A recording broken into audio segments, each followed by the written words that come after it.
May nagtanong sa akin no, na kahit wala akong alam, sasagutin ko to. No? Meron akong Sertacil. Sabi niya, boss, paano mag-wire sang Sertacil na line to line? Ang ibig sabihin ng line to line, yung isang wire, yung isa, mayroong dumadaloy na kuryente, line to line ang tawag niya. Meron naman na line to ground, line to neutral, mayroon din. Kaya ako nilagyan ng tagging, tanda, kasi ito, para tandaan na para dito sa gitna.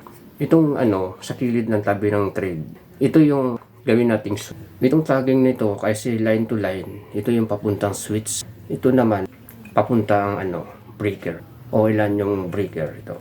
Nakikita nyo ba? Meron akong halimbawa, magpalit kayo ng ilaw ng bahay nyo. Pagpalit nyo ng ilaw ng bahay nyo, ganito nyo lang. Yan. Kahit hindi mo napalitan yung breaker nyo, pag in-off mo ang switch, pwede na rin. Kasi dito sa itong thread nito, pag in-off mo ang switch, ito yung nakakoneksyon yung tagging nito. Hindi ka makakuryente. Kasi yung sa gitna, yun talaga ang may iba kasi yung sa line to ground, iba kasi yun. Sa line to ground kasi, yung sa gitna, ang in-turn niya, ginagano sa switch. Ito sa switch. Para kung magpalit kayo ng bumbilya, hindi kayo makukuryente. Yan. Yan. Kasi tinatanong mo na line to line, ito mayroong 110 volts, 110 volts. Yung dalawa nito, mayroon silang supply.